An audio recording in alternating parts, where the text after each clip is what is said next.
Hello again, and it's time for another project. Today we're going to do some router and a little bit of scroll saw work on this Elmer Fudd cartoon character. Imagine it 19 inches roughly by 10 inches across, and the idea is we're going to route out all the body sections, leaving basically the black lines that you can see now. We'll call that our framework. Once it's all done and nicely painted, we'll literally go over the top with a black paint just to make it stand out nice and clear. Now I'm just going to use cheap fencing wood today. It's quite rough when you first purchase it, but it's ideal for what I need. So you spend just 5 minutes just sanding it down and it comes up really nice. I like to use a belt sander personally. So anyway, we've printed off our template. I've made it to fit the two pieces of wood that I glued together, just simple wood glue, clamped it overnight, and once it's sanded down it comes out really nice. We place carbon paper or graphite paper underneath and you simply just draw around it.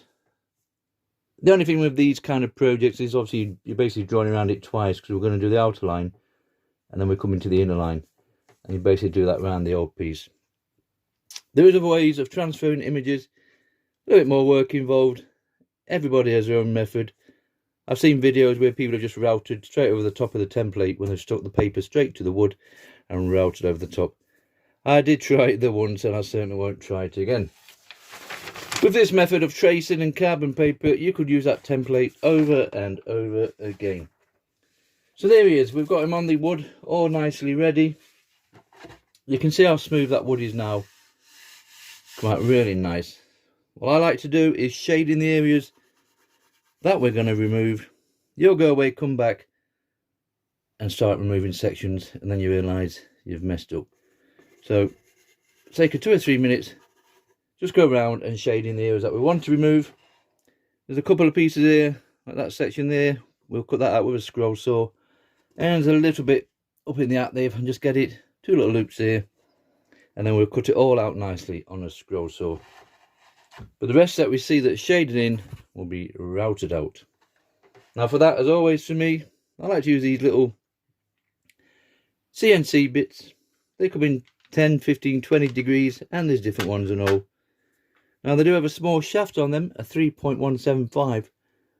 Now that's the same size as a Dremel bit, so they will fit into a Dremel no problem if you want to use the Dremel router attachment. But for a 1/4 inch router that's got a 1/4 inch shank, you need a adapter reducer collet 6.35. It's basically just a tube with 3 little splits in it, and you slide your CNC bit into the silver end. That's now got a 1/4 inch shaft on it, and you can put that into a 1/4 inch router. If your router's 1/2 inch shank on it, you also need a bigger adapter collet. So that's all ready to route out. What I use that for is all my line work. So basically just going round the lines like so. We'll route all that out around every piece up to the line. Remember, I very rarely route out on the line. If it was outset, we'll route up here. Because it's inset, we'll route out up to the line, and we'll do this around the old piece, just to separate the wood from the border from the section we want to clear out. Once that's all nicely done, once you get into the zone, you'll soon get it through it fairly quickly. I'll pop on these end milling bits. These are ideal for clearing out with, and we'll get one with a nice size. They have the same size shank as the CNC bit, 3.175mm. So obviously you need to pop it into the same collet or to that little barrier. Now they do come without the barrier, but they're identical bits. And we'll set that to the same depth, which is going to be 3mm. I find 3mm is fine for wood, for the paint, and also for resin work. And there's our 3mm here. And we know it's roughly about 3mm because it's the same thickness as a CNC bit. That one's slightly bigger at 4mm, so roughly 3mm, 3 or 4, it doesn't really matter. We'll put our router on top of this homemade depth charger, should I say. You can get depth gauges, eBay or Amazon. And that's our little gauge here. So we can see from that, that's plenty thick enough for what we need. And we use them end milling bits to clear out all these shaded areas. Now it looks a lot to do, but it will come out fairly easy. And once you start doing it, you just nibble away slowly. I'm in no race, there's no rush. But if you want it done slightly quicker, I use these straight flush bits. They have a 1/4 inch shaft on them, so you don't need the adapter collet. And you could put one of those on, nothing too big, the 1/8 bit, the smallest one they do. And they will clear those out a lot quicker than using the end milling bits. But I'll find once I start, like I say, you just get into the zone, just chill out, take your time, and you'll soon whip this out, no problem. Okay, that's it. So we get our little CNC bit. I'm using a 20 today. We'll set it at 3mm, which is that one there, remember? And we'll start doing the lines on this one, our little Elmer.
Right, we've made it all the way round with those CNC bits.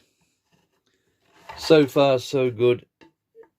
It was a little bit sticky in places, so I don't know if my little bit's been wearing down a bit. So always keep your pieces nice and sharp. If I can just literally just show you there, just get it right, you'll see that's a wider cut. That was done with a 20 bit, and like I say, it wasn't cutting around too good. So I just swapped it and grabbed the next one I could find, and that was a 15 bit. And you might just be able to see the difference here in the actual line cut. So that's a 20, that's quite a wide cut. Obviously that's just the angle of the point, and that's quite a thin cut. Both at the same depth, but literally just different degrees. So the 15, which is that slightly pointed one, it's hard to see on here.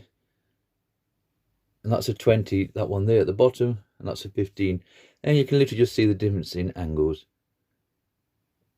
And they both did the job, but I've got some new bits on the way, so keep your bits nice and sharp. Right, so like we just said, we've gone all the way around, basically finished with our CNC bit for now.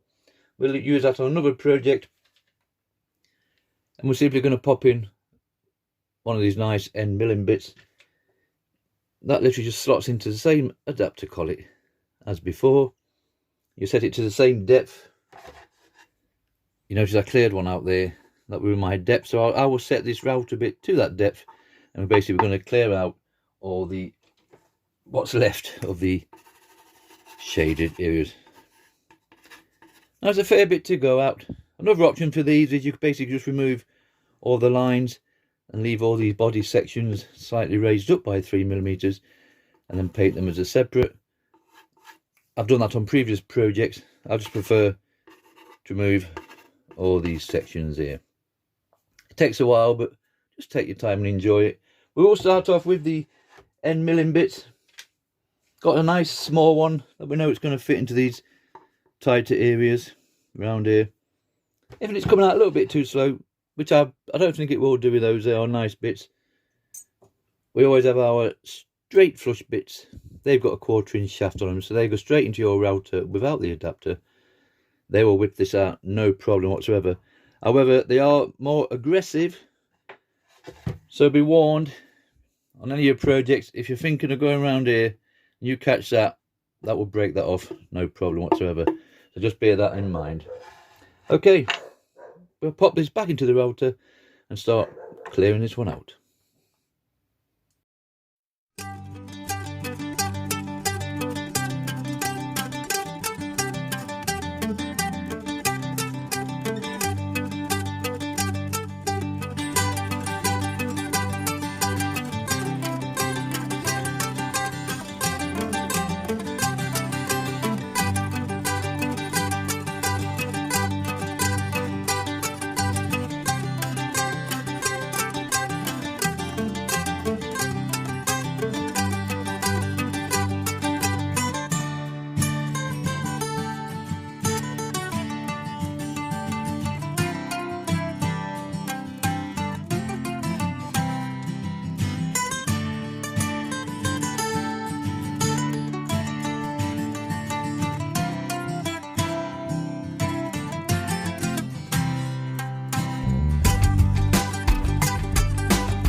Right, so we've cleared it all out with the end milling bits. It come out really nice, no problem whatsoever. The good thing about these little bits, they will route out the side bits, so the degree of the CNC didn't really matter, because by the time I've gone in with my CNC bit, we've basically done away with the angle of that cut from the CNC, if that makes sense. So I just prefer just go straight up to the line and we're done with. Didn't need the straight flush bits after all, but they're worth getting. They're fairly cheap. I will put links into all these little bits in the description, and they're ideal for bigger pieces, but this come out really nice. And once you get into the zone, just steady away and you can see how easy it comes out. Right, next stage for me is literally to cut this out on a scroll saw. Now you could leave that on that piece of wood and literally lower the background by the same amount, just so it's slightly raised up by 3mm, and finish it off with some nice oil and stuff. That'll be another project if you prefer to keep it as one solid piece. But like my previous videos, I do like to incorporate the scroll saw as well as a router. Now quickly, just before we do cut it out, and I tend to repeat myself on all my videos, but I try and base it all on a beginner that's just clicked on by mistake, and they basically have no idea what they're doing. So for those out there that follow my little channel, for the amount of subs I've got, bear with me when I explain these simpler things for those that don't know. So regards to scroll saw blades, there's 3 different types of basic blade, I'm going to call them. You got a pin blade, and that literally has a pin at both ends, and that just literally hooks onto your scroll saw. Remember, you want the teeth facing towards you. They want to feel rough on the way down. Smooth on the way down, should I say, and rough on the way up. That way you know you've got your blade in. Now this would be ideal for this one, and you could certainly cut out the surrounding area. But you notice on this, there is some smaller sections. There's one there, if I just point it out. And you notice I've drilled a pilot hole. That's basically what they use to put the blade in there. We'll pop it back on the machine and cut that little section out. Now you could have left that if you wanted to, but I know it's there to be cut out. And there's also 2 smaller sections in the top of his hat, and also down in the trigger here. We're going to have to watch that piece here. It's quite thick enough as this wood, so we shouldn't have any issues. So we need to cut that out as well. Now if you had pin blades, you are not just going to fit them into that little hole. Those pins are in the way, so you're not going to fit them in. So they come out with a lovely pinless blade. You've got it. And they're on your more fancier swords, really delicate these, and it's a clamp at top and a clamp at the bottom, and they obviously will fit into those pilot holes no problem, like so. So pinless blades if you're doing delicate work. If it's just simple signs, pin blade be no problem. Personally myself, as always, I like to use a spiral blade. As you can see there, the teeth do spiral. We're going to get it. There we go. They do spiral the full length of the blade. Same again though, smooth on the way down, rough on the way up. They are pinless blade. They do not do pinned spiral blades. And for my old draper saw, I do have to use these adapter clamps. You can Google adapter clamp scroll saw, and there's plenty of different types on the market. I'll just use these simple hook on top and bottom, as if you're basically hooking on a pinless blade. Now obviously we'll pop that through the hole and put the clamp back on top, and we're good to cut. The good thing about spiral blades is they do cut in any direction. So we can just start on our saw, we could start here, let's say, and just feed that wood like so, all the way around and all the way down here, and so basically without turning that wood the once. So if you've got large projects, a spiral blade is spot on. Whereas with your pin blade and your pinless blade, there's a lot of turning of the wood. You might want to start here, just get you in the camera there, excuse me, come down, and you've got to turn that wood to come down there, and turn it again to go down there, and turn and twist and turn and twist. And there's some fantastic guys out there. They're just not for me. Straight blades, I call those, by the way. I do prefer the spiral. So we've done our pilot holes. Just a standard drill for me. I have nothing too fantastic. drill your holes in. 1, 2, 3, 4. Okay, we're done. Let's get this spiral blade Pegasus number 5 on the scroll saw, and we'll cut this one out, and then we'll get onto the Dremel and engraving bits to give it a nice tidy up with some sandpaper and a little mouse sander as well.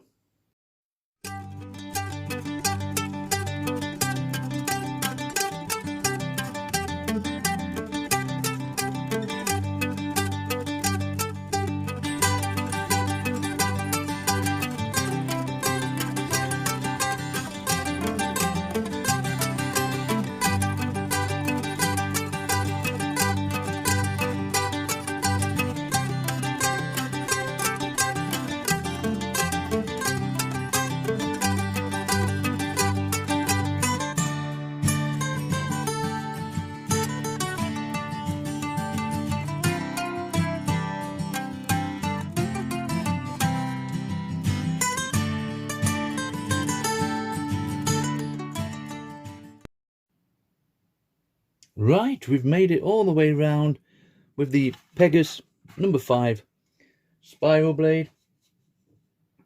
Now, I'm not a scroller by any stretch of the imagination, but it serves a purpose for me. It just means I'm one of those that probably needs a bit more tidying up. But so it's not perfect, but no problem. That's what sandpaper's for. We'll pop a couple of these little Dremel sand rubs on, and we'll soon get that side sorted. Bit of good old sandpaper, and we'll even spin over with a little mouse sander. Just give it a nice tidy up. Just before that though, I do like to clear these insides. Just get right up into these little pieces here that you can see, right up into there. And for me, just cheap eBay specials, engraving bits. You put in Dremel engraving bits and you'll get a packet of 30 plus of these. And they've got all nice different heads on, different sizes. And they're ideal, I would say, for engraving. I use them for cleaning up my little projects with. We'll get one like this with a nice flat bottom on it. Like so. And that's ideal. We're getting in there and literally just going around it all. Just give it a nice tidy up. And you have some pointed areas, some sharp sections that you won't get in. Just get a nice pointed one on. We'll get right into there. So we'll just give it a nice tidy up. This will look different again when we come back. And then it's time for painting.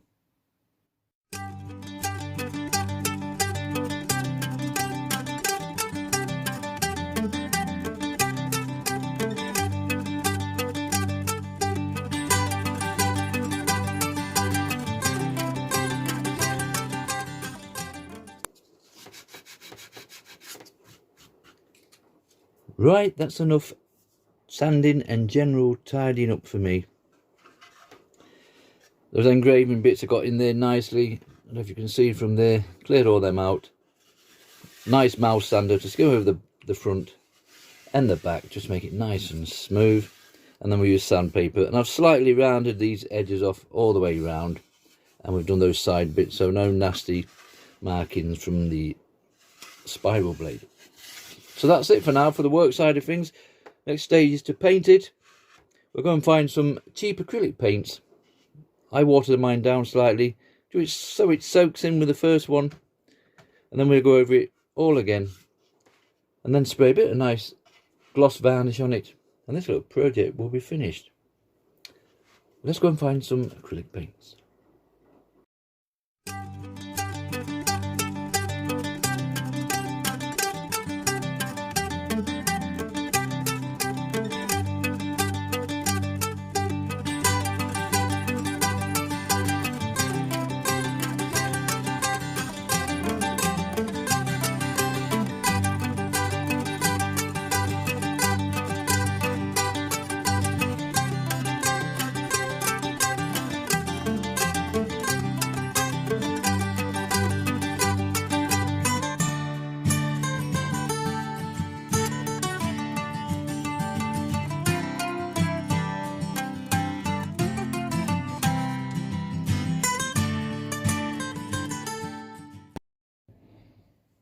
Right, that's it. This little project is finished. Now we give Elmer a good 3 or 4 coats of a polyurethane varnish. It might not be the best in the world, but for my little projects, it's fine. I'll use any varnish I can get my hands on at the time. I certainly have no preference, but if you want your projects to last a little bit longer, you might want a better finish on. Entirely up to you to do your research on that. But for my little pieces, it gives them a nice shine, as you can see from that, and it will give it a bit more protection with it going outdoors. For indoor pieces, the varnish will be no problem, no issue whatsoever. And we spray a bit on the side walls, and we've painted the back on this one. So that's it. This little project is finished. Now for painting wise, just nice cheap acrylic paints. I water mine down slightly to make a stain with the first one and then go over it all again. It's worth spending that extra little bit of time. And for the side walls and the back, good old painter's touch, black for me. And obviously, like I just said, we finished it off with a nice varnish. And that's it. Little Elmer is finished. So it measures in at 19 inches by roughly 10 inches across. We use the CNC bits to do all our lines. Then we come straight in with the end milling bits for all the clear out. We didn't need the straight flush bits after all. It come out really nice and easy. Then we cleared it all up, general tidy up with the Dremel flexi cable, with some engraving bits, bit of sanding down, then straight in with our acrylic paints, and then we finished it off with a nice spray varnish to finish it off. And that's it. Little Elmer Fudd is finished. We'll find a space in the garden for him with the rest of the other one, should I say. Give it a go. Just enjoy yourself. Don't be concerned what other people have to say about it. It's your little project at the end of the day. Thank you very much for watching.